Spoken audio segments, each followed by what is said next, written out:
What's up, and welcome to another episode of the Then and Now Bible Study. Hope y'all are having a great week. I watched last week's video where I just posted one from that I did in Lyerly, and I was like, I kind of miss the musical intro. I kind of miss just it's like in my office, like bringing everybody into my office. The green screen can be a pain sometimes, because I actually have a legit green screen that I set up. It's like, you know what, I'm going to go back. I'm going to do a couple videos kind of the old school kind of way. And then I was like, and I can do the intro music, whatever I want to. It's been my channel. It's not the church's channel. If I want to do kind of some pop punk to bring it in, I can do that. So I did. Let me know what you think about the intro, if you like it. If it surprised you or shocked you. It's loud. Maybe so. Anyhow, man, we're going to jump straight into it. Again, thank y'all so much. Thank y'all for bearing with me last week. I had a ton of stuff going on. Just had to kind of throw out an older video from Lyerly, but I hope y'all enjoyed that. I watched back through it and I was like, man, this is good stuff. So anyhow, let's jump back into the book of Mark as we go through again what the then and now. What did the scriptures mean then, and how do we take that context and bring it into now? So let's explore that, if we would. So going to the scriptures, what we have is we have come through kind of the center point of the Gospels. We have, or not the center point of the Gospels, but the center point of the Gospel of Mark, that fulcrum that I've talked about that kind of hinges on. And what we see here is, even though like we've kind of come on the other side of who is Jesus, like they had several and it's almost it's almost kind of like a chiasm, if you would, because we have an event where it is Jesus wanting the disciples to do things, kind of owning ministry for themselves, and them kind of failing to do that, to who is Jesus. And then when we come out of this who is Jesus kind of fulcrum part, that we've spent several things, several kind of episodes here in the book of Mark has been dealing with that who is Jesus. We come right back out of it, back into throwing things onto the disciples, and the disciples are now responsible for doing this. So let's jump into the text.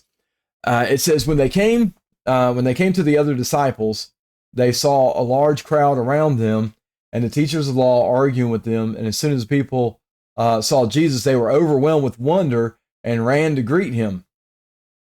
So, we're coming down off the Mount of Transfiguration. So as Jesus is coming down off the Mount of Transfiguration, with a handful of disciples, he sees the other disciples arguing with some folks, with the teachers of the law, and they were arguing with them.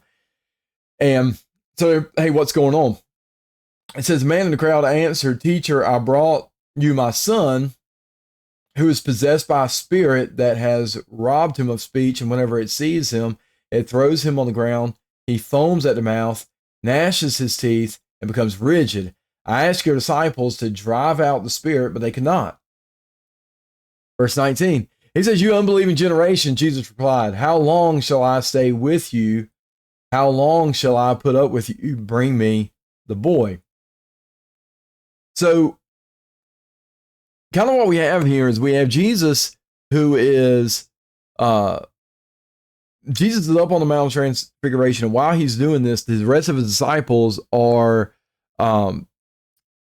approached by this man brings this other disciples his son to cast out a demon, and the disciples aren't able. These other disciples aren't able to do it, and they get a big argument with the law, and with the teachers of the law, and Jesus is up on the Mount of Transfiguration, and so it's kind of a bad situation for Jesus's disciples, and Jesus comes down, and he's been up on the Mount of Transfiguration showing the other disciples who he is. He comes down, and his the disciples that were down kind of failed in this mission of handling business while he's gone.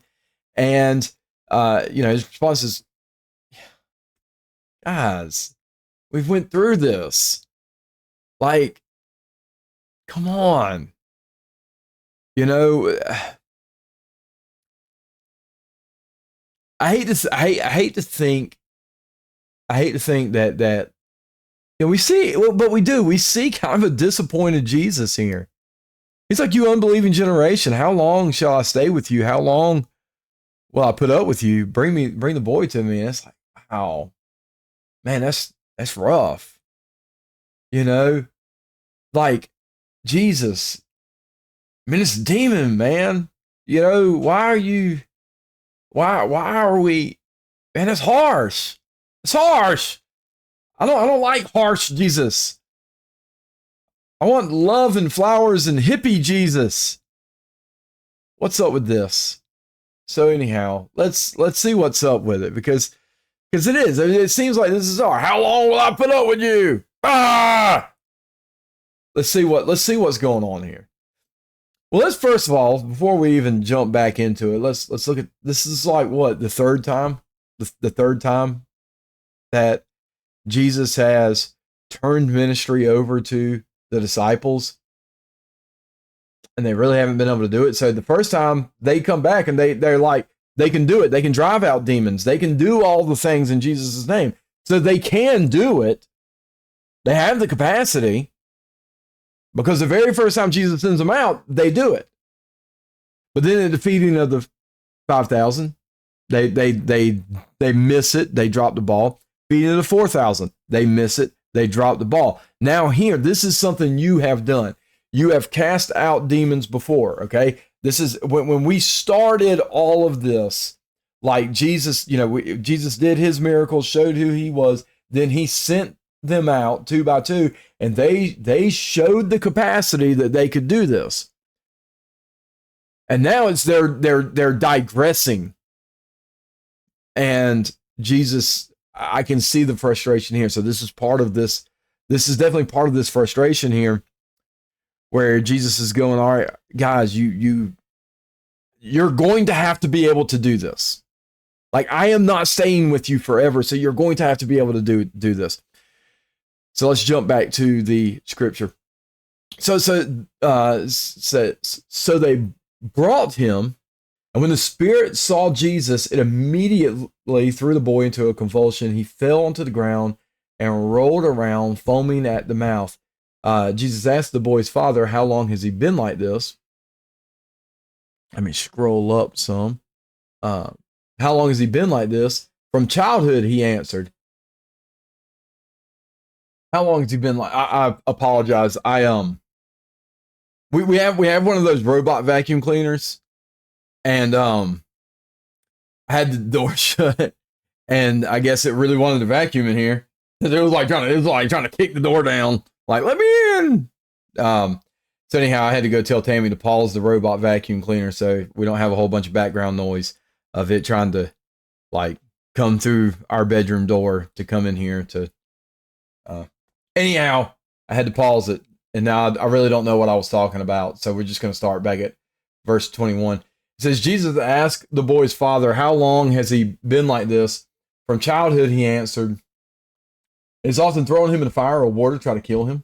But if you can do anything, take pity on us to help us.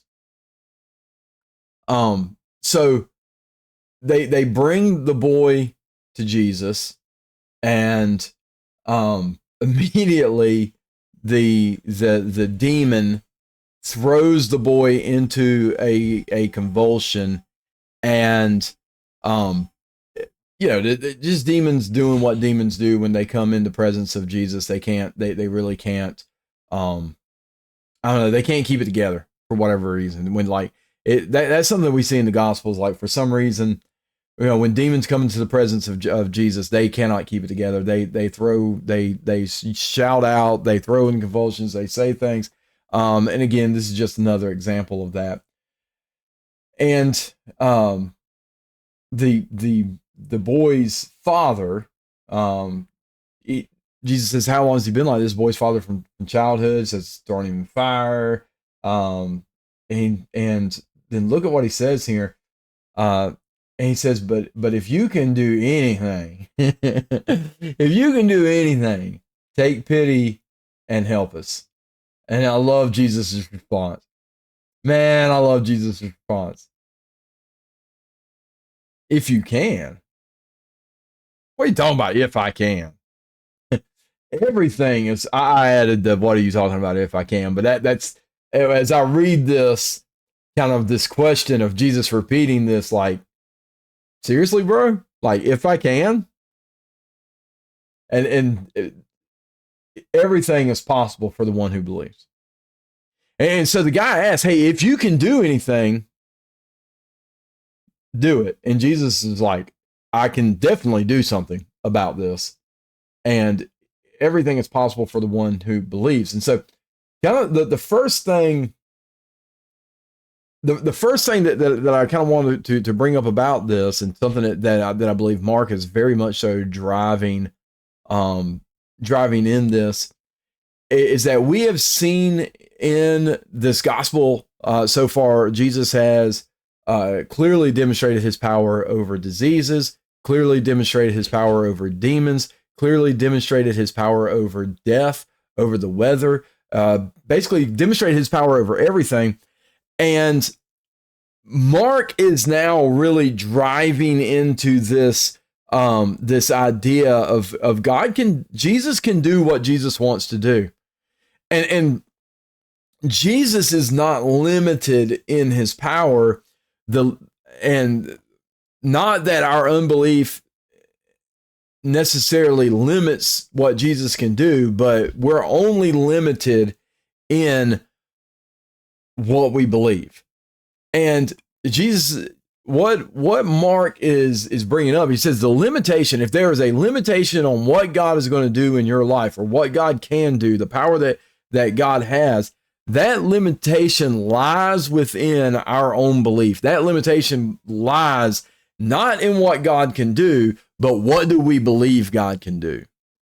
And so if we believe there is, everything is possible for the one that believes. So if we believe, there is no limit on what God can and will do.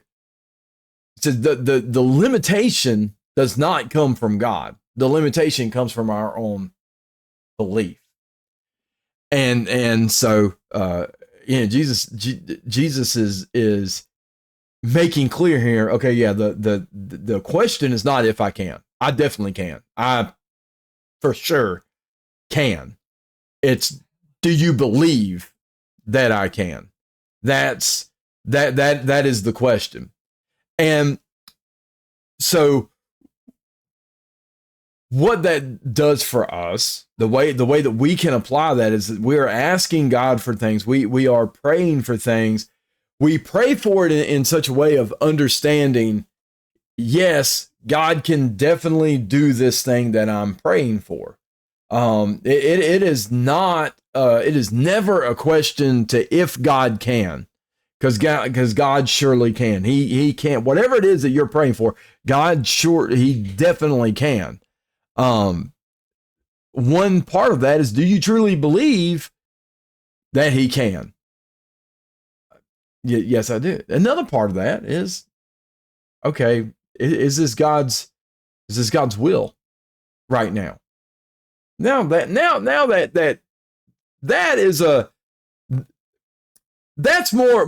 kind of a better question, right? Is this God's will right now? The question should never be, is God able? God is definitely able. The question should be, is God ready? Is God willing? Is this something that lines up with God's will? And the bottom line is, if it doesn't line up with God's will, you don't want it. You don't like, I have a terrible disease that I don't, by the way, but for instance, I don't want anybody freaking out like, oh, Pastor Trey's got a terrible disease. I do not. But for an instance, let's just say you have a terrible disease and you're praying, God, heal me from this terrible disease. Well, if you believe and it's God's will that this happens, it will happen. However, if you believe, but it's just not God's will for it to happen, then the best thing for you is that God's will is accomplished, even if it seems terrible. And so that is kind of how we take comfort in that. And God is willing, God is able. At any moment, at any time, he can step into the narrative of your life and completely change everything. He is able, he is willing. And we have to approach all of our prayers with this realization that God is completely able to do that. And that's what that's one of the things Mark is definitely driving here. So let's jump back to that scripture. If you can, Jesus said, everything is possible for, it says everything is possible for the one who believes. Immediately the boy's father exclaimed, I do believe. Help me overcome my belief. Wow. Wow. What a statement. I do believe. Help me overcome my belief, my unbelief.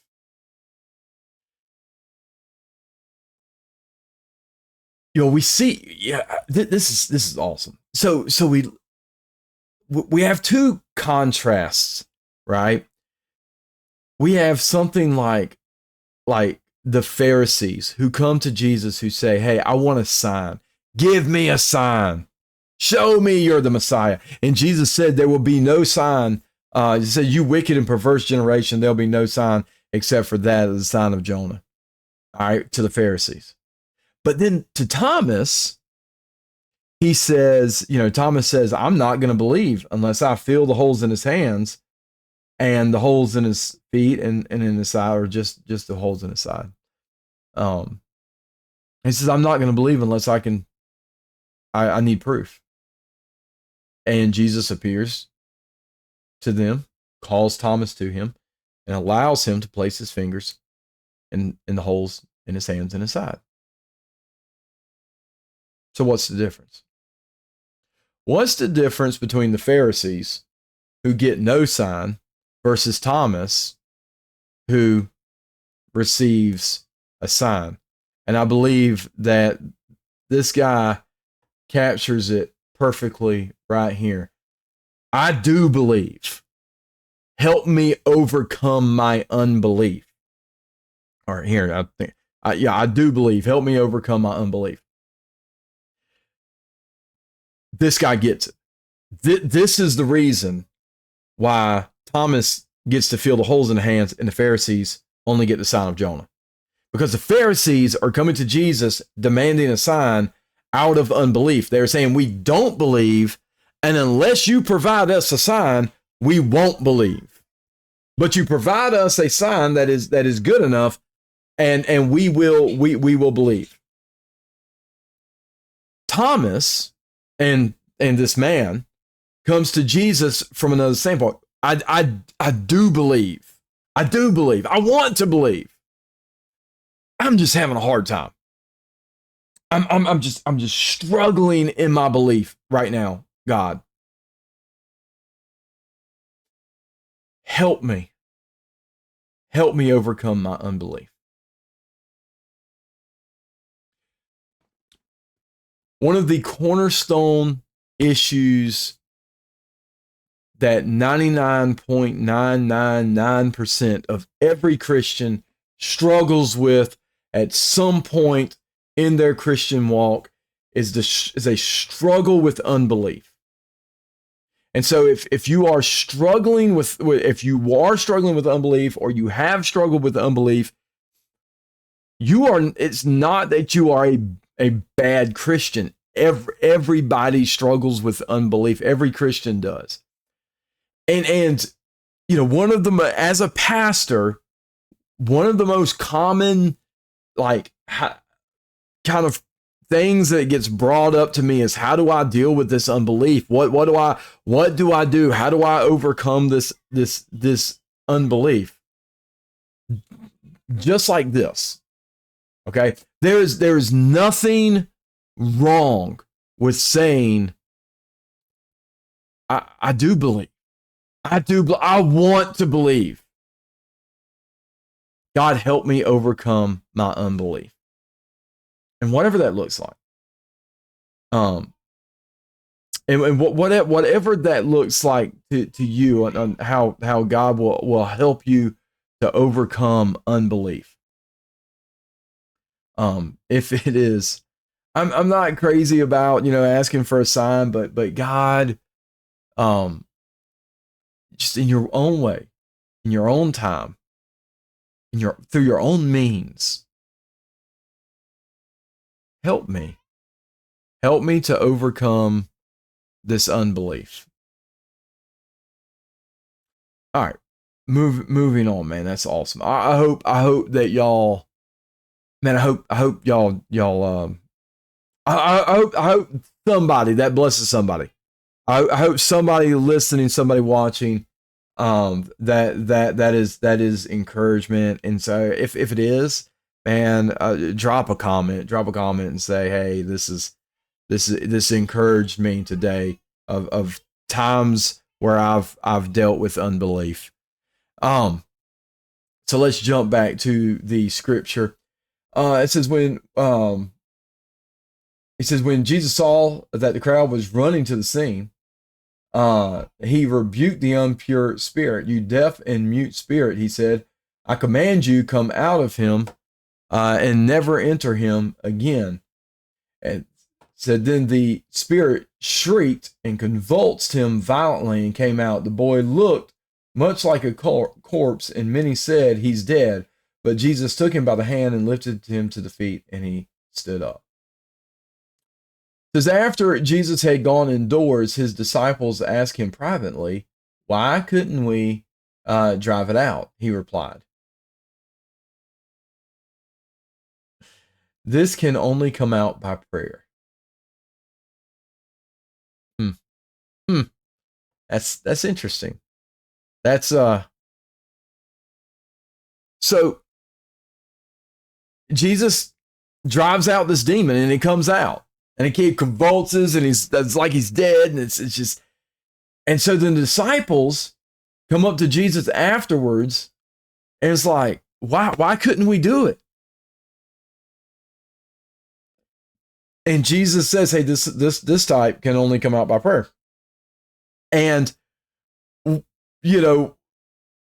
what's interesting about that is what Jesus is saying here is he is going to something extreme, is casting out a demon, and not just a demon, but a tough one. This is clearly a difficult demon, maybe multiple demons. This is not a small task. This is a spiritual battle, to the point that these disciples who had driven out demons before could not do it. And when they ask Jesus why we can't do it, he says this type can only come out by prayer.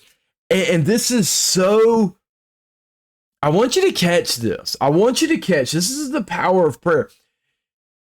In the ancient times, the then, whenever they would cast out demons, whenever the rabbis or whoever else, they had people that were specialized in casting out demons. When they would do this, they would have all these rituals that they would go through, where they would do all this, hocus pocus kind of stuff, to drive out demons. And there was certain ones they had certain rituals for, and they thought that this is what you had to do, and you had to hold your hands a certain way, and you had to say something, a lot in the same way that, if you see the classic kind of Catholicism, of the driving out demons, I mean, a lot in the same way. And so the driving out of demons was like kind of one of those things that was seen as like, this is a special skill. You've got to have special know-how. You've got to be like super Jew, because they didn't really consider themselves Christians yet. You had to have a knowledge and ability and a skill set that the normal person wouldn't have, right? And so Jesus comes up, he says, yeah, this one was tough. He acknowledged, it says, why couldn't we drive it out? And he says, this kind, Jesus here is acknowledging that this is a different layer, a different like level of spiritual power, spiritual force. And he's going, this kind can only come out. And you're expecting, at this point, you're expecting can only come out by someone like me. Can only come out by the top level spiritual person. It can only come out by the most, ordained or, anointed, whatever. Only the most special of God's people can drive this kind out. That's not what he says. It's not what he says at all. He says, this kind can only come out by prayer. Prayer is something a child can do.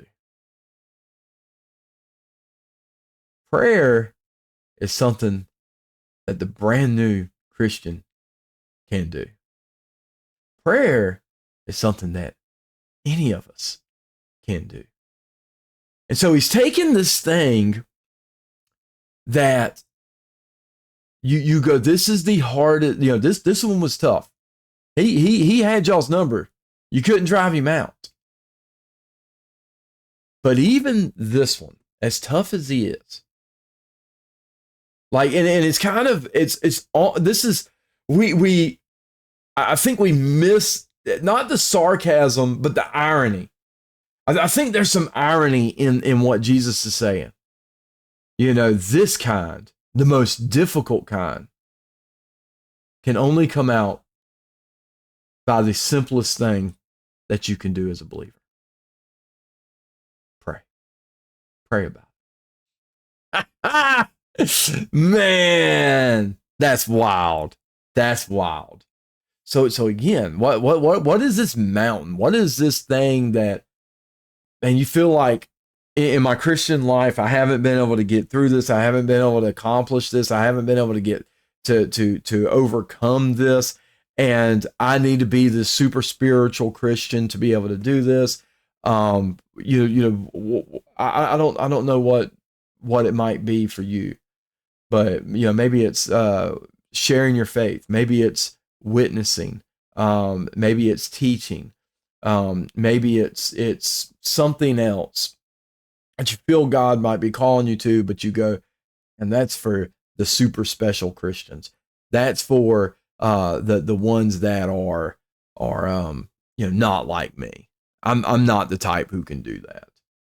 And how can I do that? How can I overcome some of the issues that I have to be able to do the things that I want to? Through the simplest activity as a Christian. Pray. I mean, a child can do it. The simplest thing that we can do as a believer can accomplish the most spiritually demanding task of driving out a demon that even experienced demon driver outers couldn't do. This kind can only come out by prayer. So cool. I'm telling you, it's so awesome. So my question, what are you praying about? What's dominating your prayer life right now? What should you be praying about? What are you not praying about that you could be praying about, that if you were praying about, would probably bring about some good and some change in your life? Pray about it. I said, man, and I'm going to tell you, it's frustrating sometimes because this is our catch-all answer as Christians. Oh, you just need to pray about it. Oh, you do. You do. I mean, it's the catch-all answer because it's the catch-all answer. You just need to pray about it. You need to take this thing and bring it before God. And I think a lot of times the reason that we feel like, oh, that's just the Christianese catch-all answer is because we really don't understand what prayer is. We look at prayer as meditation. We look at prayer as this internalizing and this God, this asking, we really don't realize that whenever we are praying about something, we are taking our desires and our wants and our complaints into the throne room of God and laying them before the almighty, all-powerful God of the universe, who, yes, he can, are you able, hold on, wrong screen.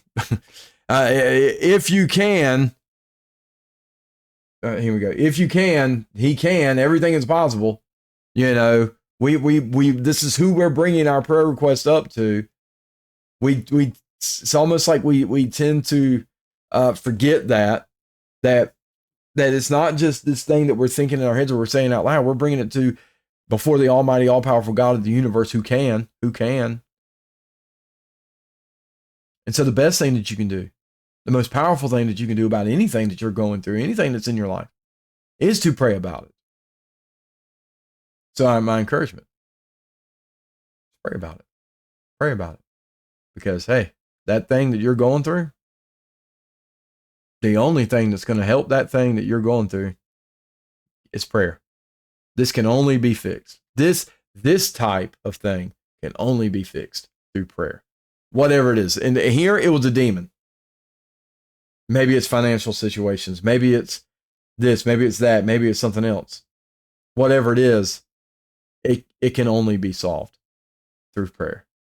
I have a hard time believing that. Okay, ask for help. God, help me to believe. Help me to believe that this thing that I'm going through, you can fix it, you can solve it, and it can be solved through prayer. Help me overcome my unbelief. That is my challenge to y'all. All right, guys. Well, that is the lesson for today. Hope y'all have learned something. Hope y'all have gotten something. Hope y'all have been encouraged. Again, if this has helped you with kind of struggling with unbelief, I would love to hear. I would love to hear how this is blessing you and the things, your takeaways from this. And so take a minute, drop a comment. That would be huge. If you know somebody who struggles with unbelief or struggles with, how do I overcome things in my life? Send this to them. Send it to them. Say, hey, check this out. But anyhow, love you guys. Hope y'all are having a blessed week, and nothing else. I will see y'all next week. Love you guys.